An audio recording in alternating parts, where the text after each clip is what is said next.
ચાલો વિદ્યાર્થી મિત્રો, આપણે ધોરણ 10 પ્રકરણ 2 બહુપદીની અંદર સ્વાધ્યાય 2.1 જોયો. સ્વાધ્યાય 2.2 ની અંદર દાખલા નંબર 1 ની અંદર 6 પેટા है. દાખલા નંબર 1 ની અંદર 6 પેટા है મિત્રો, જોજો અહીંયા. અને એકદમ સરળ છે. ટોટલ 2.2 ની અંદર 12 દાખલા જ છે. એમાં દાખલા નંબર 1 ની અંદર 6 પેટા અને દાખલા નંબર 2 ની અંદર 6 પેટા. બસ પ્રકરણ પૂરું. માત્ર ને માત્ર 12 દાખલા ગણવાથી જો તમારે 6 માર્ક્સ જોતા હોય, માત્ર ને માત્ર 12 દાખલા ગણવાથી જો તમારે 6 માર્ક્સ જોતા હોય તો મિત્રો આમાં ધ્યાન રાખજો. તો દાખલા નંબર 1 ની અંદર પેટા નંબર 1 અને પેટા નંબર 2, પણ પહેલા આપણે પેટા નંબર 1 જોશું. તો જો શું કહે તો દાખલા નંબર 1, નીચે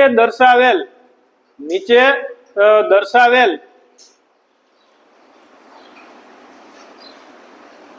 દ્વિઘાત બહુપદીના શૂન્ય શોધો તથા તેમના શૂન્ય અને સહગુણક વચ્ચેનો સંબંધ ચકાસો. તો મિત્રો આપણે જોઈએ કેમ દાખલો ગણવાનો છે. અવયવ છે મિત્રો, અવયવ બધાયને ઘણી વખત છે અવયવ આવડતા હોતા નથી.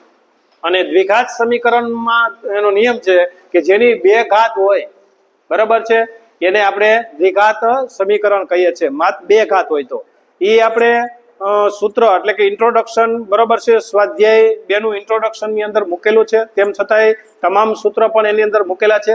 જેવો નો ખ્યાલ પડે તો પેલા એ વિડીયો જોઈ લેવો મિત્રો. તો પેલું જોઈએ આપણે પેટા, તો x² - 2x - 8 એટલે કે x² - 2x અને -8. તો મિત્રો અહીંયા 8 છે. 8 ના એવા 2 ભાગ કરવાના છે આપણે કે બાદબાકી 2 આવે અને ગુણાકાર એનો 8 થઈ જાય. એવા મિત્રો ક્યાં 2 ભાગ પાડશું? તો 8 ની અંદર મિત્રો કેટલા ભાગ પાડશું? તો તમે એમ કહો સાહેબ 4 દુ ને 8. તો ચાલો પાડીએ 4 દુ ને 8.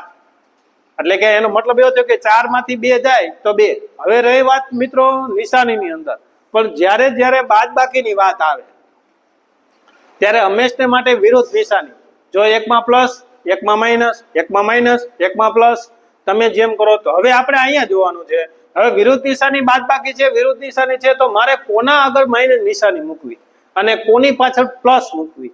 હવે અહીંયા જોવાનું. તે અહીંયા કેવા જોઈએ છે? તો કે માઇનસ જોઈએ છે. તો મોટા આગળ માઇનસ અને નાના આગળ પ્લસ. બસ એટલું જ ધ્યાન રાખવાનું છે માત્ર. હવે જો એનો ગુણાકાર તમે જોશો મિત્રો તો 4 દુ ને 8 -8. અને બાદ બાકી જોશો મિત્રો તો 4 માંથી 2 જાય તો 2, મોટા આગળ માઇનસ એટલે માઇનસ. તો તો જોઈએ આપણે અવયવ. તો શૂન્ય મેળવવા માટે પેલા પાછું સમીકરણ લખી લઈએ. x² - 2x - 8 બરાબર 0.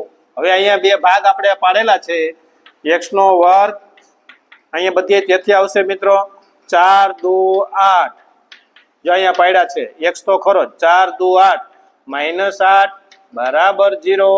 હવે જોડી બનાવીએ 2 ની. તો મિત્રો બબે ની જોડી છે. જોજો હવે આમાંથી શું કોમન નીકળે? એવું શું છે કે બેયમાં સમાન છે? તો કે x. તો x કોમન લઈ લ્યો. તો અહીંયા શું વધશે હવે? તો કે x નો વર્ગ છે, x ગુણ્યા x. તો હજી x વધશે. આમાંથી x લેવાઈ ગયો તો -4 વધશે અને પ્લસ.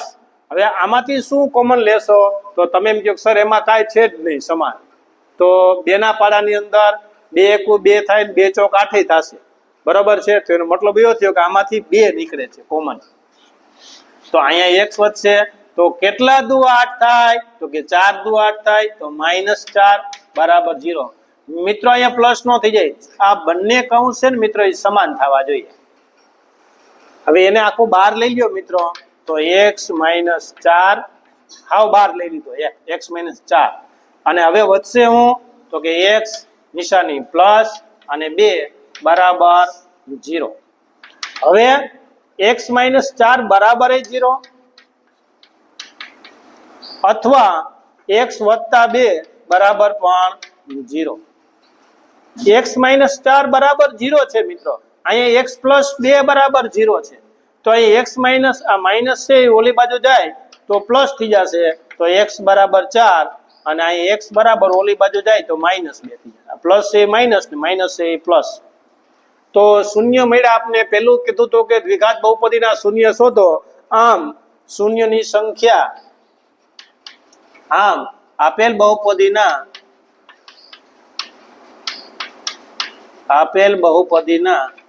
શૂન્ય 4 અને -2 છે. તો મિત્રો નીચે આમ લખવું પડશે. આમ આપેલ બહુપદીના શૂન્ય 4 અને -2 છે. જો અહીંયા બહુપદીના શૂન્ય મળી ગયા. હજી મિત્રો આપણે કીધું શૂન્ય શોધો, તો ચાલો શૂન્ય તો મળી ગયા, પણ તેમના શૂન્ય અને સહગુણક વચ્ચેનો સંબંધ મેળવો. તો સંબંધની અંદર મિત્રો આપણે જોઈએ તો પાછું જે દ્વિઘાત સમીકરણ છે એને લખી નાખો એમનામ. x² -2x -8 બરાબર આપણે 0 હશે મિત્રો. તો કે x ના વર્ગનો સહગુણક હોય ને એને a કહેવાય છે. x ના વર્ગનો સહગુણક હોય એને કાંઈ નથી. તો એક ઇન્ટ્રોડક્શન વિડીયોની અંદર બધું મેં સમજાવેલું છે. ન સમજાય તો જરાક જોઈ લેવું. x ના વર્ગનો સહગુણક 1, x નો સહગુણક b, તો b બરાબર -2 નહીં કે પ્લસ માઇનસ. અને c એટલે હંમેશા માટે અચળ પદ છે -8. બસ આ રીતના મિત્રો આ દ્વિઘાત સમીકરણની અંદર એનું વ્યાપક સ્વરૂપ છે. તો વ્યાપક સ્વરૂપની અંદર આપણે જોઈએ તો ax નો વર્ગ વત્તા એનું વ્યાપક સ્વરૂપ અહીંયા જોઈએ તો ax નો વર્ગ વત્તા bx અને વત્તા c બરાબર 0. આ એનું વ્યાપક સ્વરૂપ છે, દ્વિઘાત સમીકરણનું વ્યાપક સ્વરૂપ. તો x નો વર્ગ એનો સહગુણક એટલે a, x નો સહગુણક એટલે b, અચળ પદ એટલે c. તો જો આપણે બતાવી દીધું. હવે એનો સરવાળો જોઈએ પેલા ખાલી. તો શૂન્યનો સરવાળો ખાલી એમ નામ જે બે શૂન્ય આપ્યા એનો સરવાળો કરો તો મિત્રો તો કે 4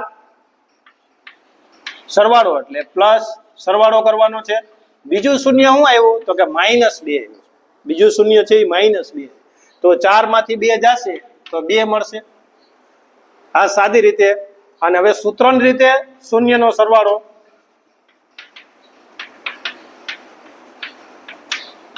એટલે કે આલ્ફા વત્તા બીટા કહેવાય. તો સૂત્રની રીતે શું છે તો કે -2/a. સૂત્ર એનું છે શૂન્યનો સરવાળાનો -2/a. હવે બી શું છે જોજો મિત્રો, અહીંયા બી છે શું -2 છે. ઘણા વિદ્યાર્થી મિત્રો શું કરે ચાલો -2 અને છેદમાં a એટલે a. તો અહીં તો -2 આવ્યું, અહીં વત્તા 2 આવ્યું. તો મિત્રો સૂત્ર જ છે -b/a અને પાછા b બરાબર -2 તો છે જ. તો -2. જો મિત્રો ભૂલ ન થાય ખાસ, ઘણા વિદ્યાર્થી મિત્રો આ જ ભૂલ કરતા હોય છે. -2 અને a બરાબર 1 અને અહીંયા - પ્લસ થઈ જશે 2/1 એટલે કે 2. જો મિત્રો બે સેમ આવ્યું. આ સાદી રીતે સરવાળો કર્યો મેં અને આ સૂત્રની રીતે સરવાળો કર્યો. એ જ રીતના શૂન્યનો ગુણાકાર આપણે જોશું. તો શૂન્યનો ગુણાકાર સાદી રીતે. તો ગુણાકારમાં પેલું શૂન્ય 4, બીજું શૂન્ય -2 બરાબર -8. હવે સૂત્રની રીતે કરશું તો શૂન્યનો ગુણાકાર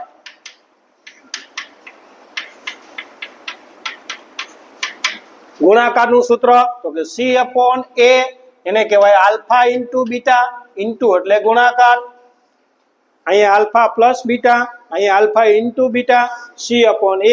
c શું છે અચળ પદ શું છે તો કે -8 અને છેદમાં a એટલે 1 એટલે -8 જ કહેવાય. તો જો બંને સમાન આવ્યા, અહીં બંને સમાન છે. તો આ રીતના મિત્રો શૂન્ય અને તેના સહગુણક વચ્ચેનો સંબંધ મેળવવાનો હોય છે.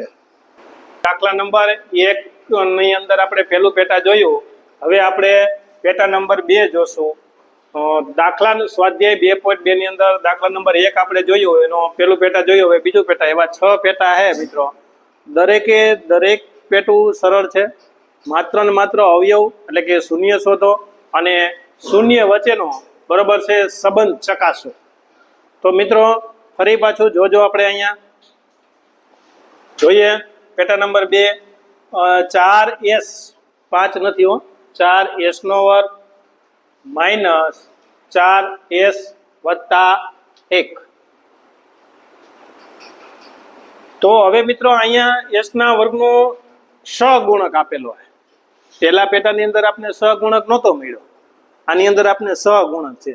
તો પેલું કામ તો તમારે એ કરવું પડશે કે સહગુણક સાથે એનો ગુણાકાર કરવો પડશે. એટલે કે સહગુણક 1 છે અને અહીંયા 1 બરાબર 4. હવે આપણે 4 ના ભાગ કરવાના છે મિત્રો.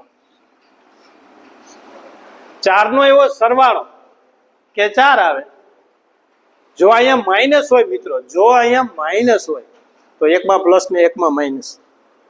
જો અહીંયા માઇનસ હોય તો એકમાં પ્લસ ને એકમાં માઇનસ.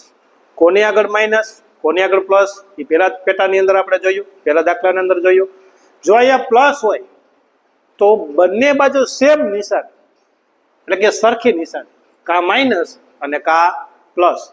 હવે ક્યારે પ્લસ મૂકવી અને ક્યારે માઇનસ મૂકવી, તો અહીંયા સ્ટેપ ઉપર જોવાનું. બીજા સ્ટેપ ઉપર જો અહીંયા માઇનસ હોય તો બંને જગ્યાએ માઇનસ, જો અહીંયા પ્લસ હોય તો બંને જગ્યાએ પ્લસ. તો હવે અહીંયા 4 નો 2 ભાગ કરવાના છે. તો 2 દુ 4 એટલે કે 2. હવે કેવી નિશાની બે જગ્યાએ, તો બે જગ્યાએ માઇનસ, કારણ કે અહીંયા માઇનસ છે તો બે જગ્યાએ માઇનસ. જો અહીંયા પ્લસ હોત તો બંને જગ્યાએ પ્લસ. માત્ર આ જ ધ્યાન રાખવાનું છે. ઘણા બધા વિદ્યાર્થી મિત્રોને અવયવ આવડે છે પણ નિશાની ખબર નથી પડતી, એટલે જવાબ ભૂલ પડે. અને જવાબમાં ભૂલ પડે એટલે કે શૂન્યમાં જો ભૂલ પડે તો તેનો સહગુણક ખોટો પડે, એનો સંબંધ તમે ન વ્યવસ્થિત કરી શકો. તો હવે અહીંયા જોઈએ આપણે.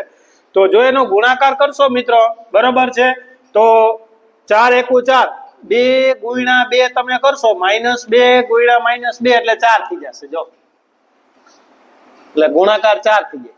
અને સરવાળો કરો મિત્રો તો -4 રહેશે. આપણે આ જોવાનું છે. આ વિદ્યાર્થીને, ઘણા બધા વિદ્યાર્થીને આ નથી ખ્યાલ પડતો. તો હવે આપણે અહીંયા જોઈએ 4s નો વર્ગ -4s વત્તા 1 બરાબર 0. હવે આપણે જે ભાગ પાડ્યા તે લખીએ. 4s નો વર્ગ -2x 2s અને -2s વત્તા 1 બરાબર 0. આની અંદર કોમન, આની અંદર કોમન. અહીંયા મિત્રો તેથી ભૂલાય નહીં. અહીંયા જે સામાન્ય નીકળે, બે માંથી જોડી બનાવી છે તો 2s નીકળશે. અહીંયા શું વધશે, તો કે હજી 2s વધશે. અને અહીંયા તો કે કાંઈ નહીં, તો -1. હવે મિત્રો અહીંયા 2s પ્લસ 1 છે, કાંઈ નીકળતું જ નથી સર. કાંઈ ન નીકળે તો જે અહીંયા નિશાની હોય તો મૂકવાની, પ્લસ હોય તો ત્યાં પ્લસ મૂકવાની, જો માઇનસ હોય તો ત્યાં માઇનસ મૂકવાની. તો અહીંયા માઇનસ છે તો -1, કાંઈ નથી નીકળતું એટલે 1, પણ -1 અને એમને મૂકી દેવાની 2s. હવે પ્રશ્ન એ થાય, જો અહીંયા માઇનસ હોય ને મિત્રો, જે ભાગે વિદ્યાર્થી નહીં, 90% વિદ્યાર્થી મિત્રો આ ભૂલ કરે છે. 90%. જો અહીંયા માઇનસ છે તો મેં માઇનસ મૂક્યો એટલે સીધો અહીંયા પ્લસ મૂકશે, કારણ કે અહીંયા સેમ છે એટલા માટે. તો મિત્રો બે અલગ અલગ કાઉન્ટ્સ થયા, અલગ અલગ તો થાય નહીં. માઇનસ નિશાની અંદર તમે બહાર કાઢી તો અંદર નિશાની જશે. જો પ્લસ હશે તો માઇનસ થઈ જશે, અને જો માઇનસ હશે તો પ્લસ થઈ જશે. તો અહીંયા પ્લસ હતું એટલે માઇનસ થઈ ગયું, બરાબર 0. બસ આ જ સમજવાનું છે દાખલાની અંદર, આ જ સમજવાનું છે વધારે. તો 2s - 1 અને 2s - 1 બરાબર 0. આ બે છે એ બહાર લઈ લીધું. 2s - 1 બરાબર 0. હવે તો કે 2s - 1 બરાબર 0 અને 2s - 1 બરાબર 0. આ -1 ઓલી બાજુ જશે તો મિત્રો તો કે +1 થઈ જશે. અહીંયા પણ માઇનસ ઓલી બાજુ જશે તો +1 થઈ જશે. આ ગુણાકારનો સંબંધ છે, અહીંયા ગુણાકારનો સંબંધ છે મિત્રો. તો ગુણાકારનો નિયમ છે કે જો ગુણાકારમાં હોય તો એ ભાગાકારમાં જાય, તો 1/2 s ની કિંમત 1/2 મળશે. અહીંયા પણ મિત્ર s ની કિંમત 1/2 મળશે. તો આપેલા દ્વિઘાત સમીકરણના બે શૂન્ય છે, 1/2 અને 1/2, એ આપણે અહીંયા લખશું. આમ શૂન્યની સંખ્યા આમ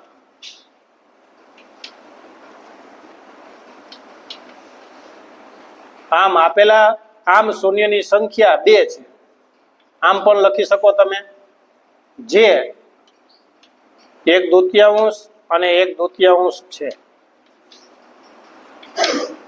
કેટલા શૂન્ય મળ્યા? તો કે 2. એક 1/2, બીજું 1/2, એટલે કે સમાન શૂન્યની મળ્યા. હવે આપણે એનું જોઈએ સરવાળો. તો પેલા પ્રથમ તો એનું વ્યાપક સ્વરૂપ શું છે? તો કે ax² + 2x + c બરાબર 0 સાથે સરખાવતા. હવે આપણે પહેલી બહુપદી લખી લઈએ, દ્વિઘાત બહુપદી. 4s² - 4s + 1 બરાબર 0.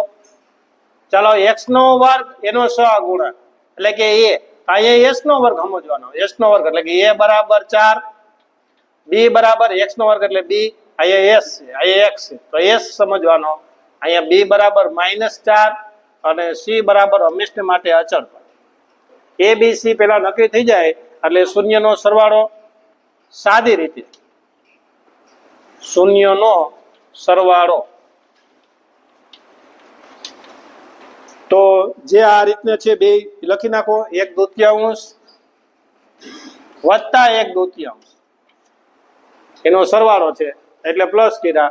હવે અહીંયા ચોકડી ગુણાકાર તમે કરી શકો અને છેદ સમાન છે ડાયરેક્ટ પણ કરી શકો. તમારી અનુકૂળતા હોય તો આપણે જોઈએ ચોકડી ગુણાકાર જ મગજમાં રાખવી તો 2 × 2 આ 2 × 2 2 2 4 2 + 2 એટલે 4 અને 4/4 એટલે એનો જવાબ મિત્રો 1 મળશે. 4/4 એટલે એનો જવાબ 1 મળશે. એ જ રીતના સૂત્રોની રીતે જોઈએ મિત્રો તો શૂન્યનો સરવાળો એટલે કે આલ્ફા પ્લસ બીટા બરાબર -b/a તો b શું છે? તો કે -4 છે. અહીં માઇનસ, એ તો સૂત્રમાં છે માઇનસ, પાછું -4 અને છેદમાં a બરાબર પણ 4. અહીંયા માઇનસ એટલે કે પ્લસ અને 4/4 એટલે કે 1. તો બે સમાન આવ્યું મિત્રો અને છેદ સમાન છે. ડાયરેક્ટ તમે 2 લઈને 1 + 1 તો 2/2 અને 2/2 કરો તો પણ 1 મળી જાય. હવે જોઈએ શૂન્યનો ગુણાકાર સાદી રીતે. તો શૂન્યનો ગુણાકાર બરાબર 1/2 ગુણ્યા 1/2. જે બે શૂન્ય મળ્યા એનો ગુણાકાર, અંશનો ગુણાકાર અને છેદનો અંશનો એટલે 1 × 1 1 2 × 2 એટલે 4 1/4. હવે સૂત્રની રીતે જોઈએ